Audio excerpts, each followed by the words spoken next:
Starbucks Corporation is a chain of coffee houses that opened in 1971. Thank you for your suggestions.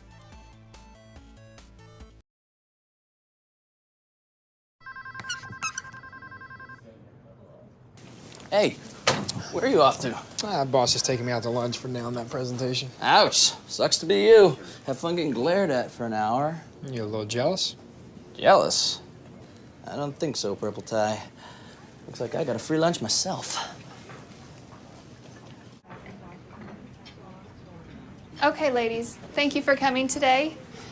You remember Nurse Pam? She was here last time, and she's going to be introducing the film that you're going to see today.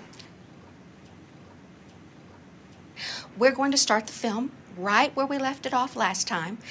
Pay attention. This is about the beauty of childbirth. Childbirth. What to expect. Chapter 7.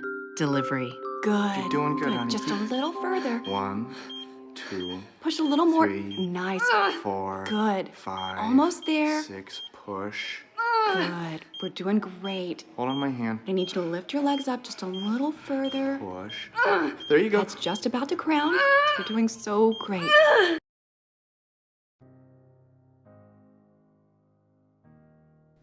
Starbucks was founded in Seattle, Washington, a haven for coffee aficionados.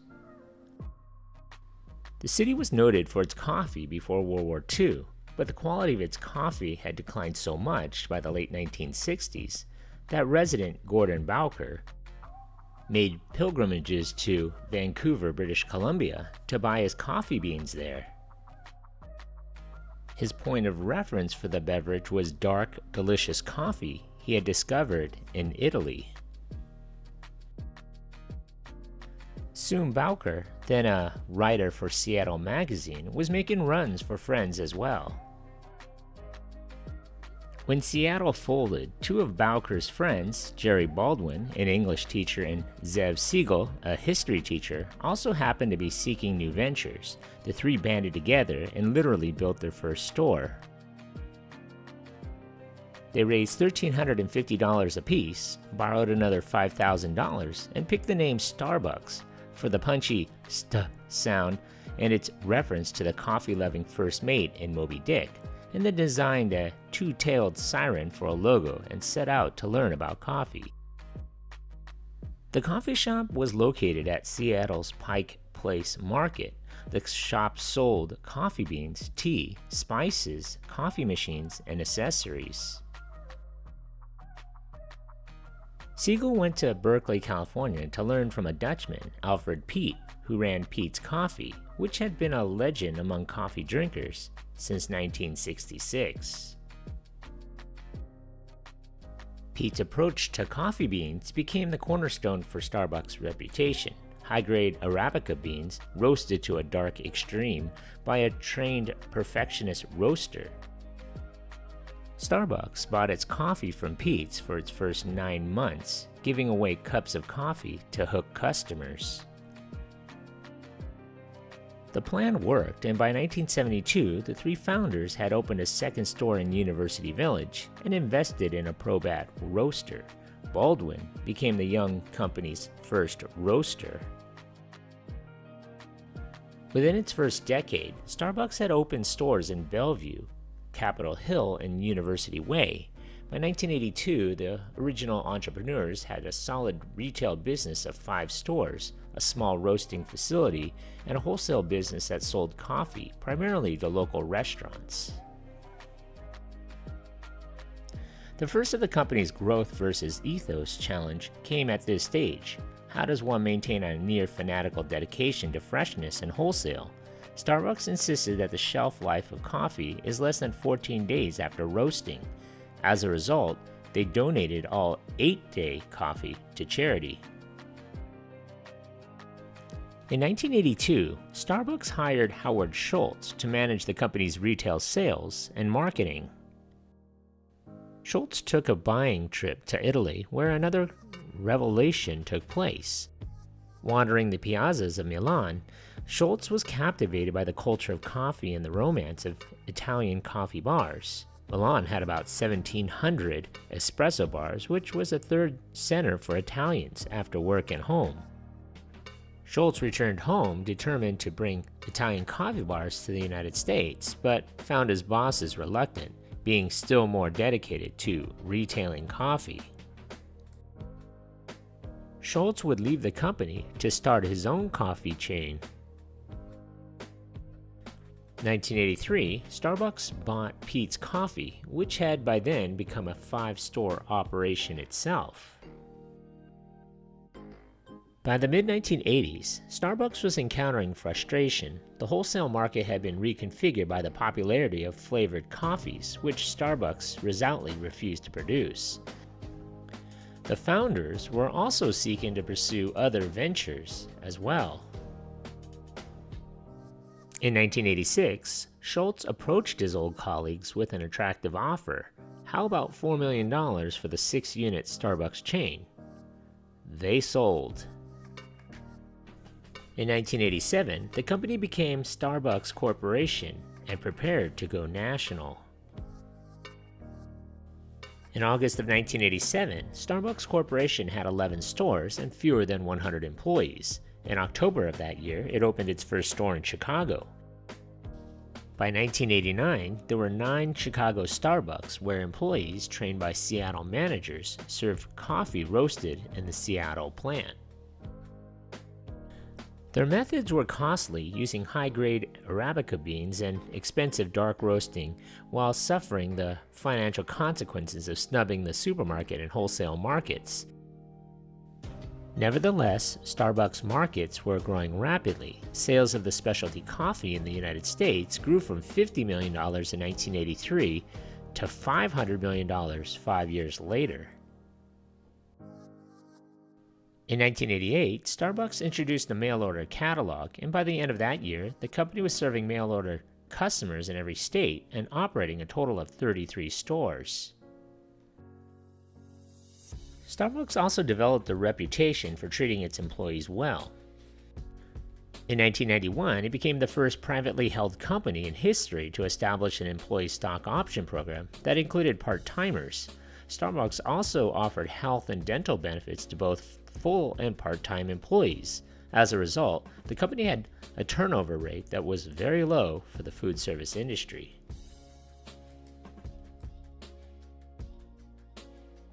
The company went public in 1992. The same year it opened its first stores in San Francisco, San Diego, Orange County, and Denver. Its stores totaled 165 by year's end. The company began special relationships with Nordstrom's Inc.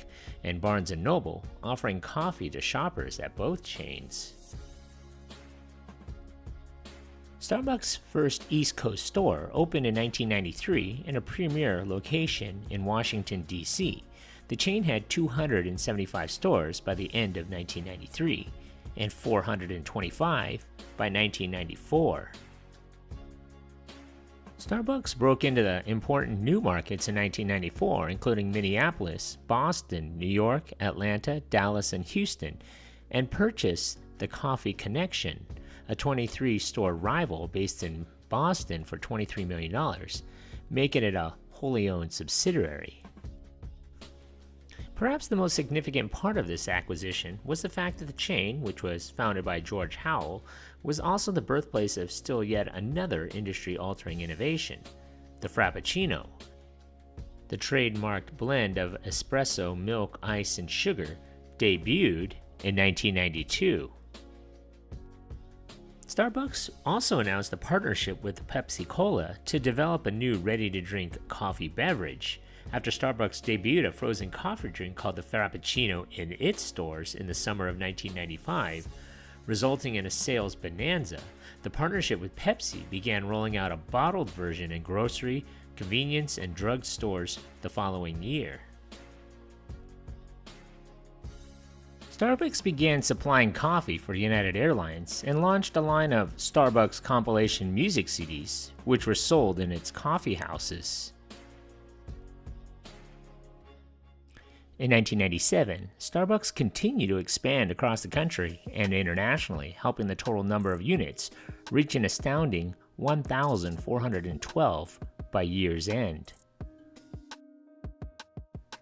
As this rapid growth continued, the company began to be needled by late-night talk show hosts for its seeming Starbucks on every corner expansion strategy, while a growing number of owners and patrons of local coffee shops began speaking out and demonstrating against what they considered overly aggressive and even predatory moves into new territory. Critics complained that the company was deliberately locating its units near local coffee merchants to siphon off sales, sometimes placing a Starbucks directly across the street. The number of North American locations approached 2,200 by early 2000. Always searching for new revenue streams, Starbucks in 1998 entered into a long-term licensing agreement with Kraft Foods Incorporated for marketing and distribution of Starbucks whole bean and ground coffee into grocery, warehouse club, and mass merchandise stores. The company also began experimenting with full-service casual restaurants called Cafe Starbucks. Starbucks had already developed its own in-house tea brand called Infusia. It was replaced when Starbucks acquired Tazo Tea Company, a Portland, Oregon-based maker of premium teas and related products with distribution through 5,000 retail outlets. Image problems continue to crop up for the rapidly growing company, whose 1999 revenues of $1.68 billion was nearly 6 times the figure of 5 years earlier. Allegations that the coffee company was buying its beans from wholesalers who were paying farmers what amounted to poverty wages surfaced. Starbucks announced that it would buy more coffee certified as fair trade, meaning that the farmers who grew it received more than market price for their crop, sometimes as high as 3 times the 30 cents per pound they typically received. Starbucks' rate of expansion accelerated in the early 2000s after opening about 1,200 new stores each year from 2001 to 2004. The company added nearly 1,700 new outlets in 2005, pushing the chain past the 10,000 unit mark. About 1,150 of the units opened in 2005 were located in the United States, bringing the domestic total to 7,300. Even this figure did not represent a saturated market, as Starbucks was now aiming to eventually have 15,000 stores in the United States market alone. In September of 2006, rival Dietrich Coffee announced that it would sell most of its company-owned retail stores to Starbucks, including most locations of Oregon-based Coffee People, escalating the regional coffee wars. Starbucks converted the Dietrich Coffee and Coffee People locations to Starbucks. During the Great Recession from February of 2008 to January of 2009, Starbucks terminated an estimated 18,400 jobs and began closing 977 stores worldwide.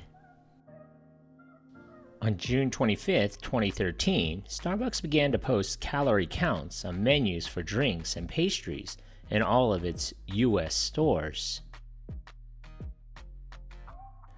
On April 12, 2018, 2 men were arrested in Philadelphia Starbucks location after a manager claimed the 2 were trespassing. The arrest led to protests due to the apparently racially motivated nature. CEO Kevin Johnson later apologized for the incident, and the company declined to press charges. Johnson also announced that the company would close some 8,000 locations on May 29th for a seminar about racial bias in order to prevent future events similar to those that occurred in Philadelphia. In July of 2019, Starbucks announced that it would no longer be selling newspapers in its cafes. It was also announced that kiosks for grab-and-go snacks and bags of whole bean coffee would be removed from stores beginning in September of 2019. During the pandemic, Starbucks' business suffered due to the COVID restrictions. Some locations even closed. Since then, Starbucks employees have fought hard to unionize. In August of 2022, after months of suspension due to the Russian invasion of Ukraine, Starbucks sold all of its stores in Russia to the Russian rapper Tamati, The stores were rebranded as Stars Coffee and are very similar to the former stores. The company's headquarters is in Seattle, Washington. As of February 2023, Starbucks has 36,170 locations open across 83 countries, with 61% of the locations operating in the United States and China, and the rest operating elsewhere. So what do you remember about this place? Leave a comment or a suggestion for a future video below. And if you haven't already, hit that like button and don't forget to subscribe to my channel. Thanks for watching.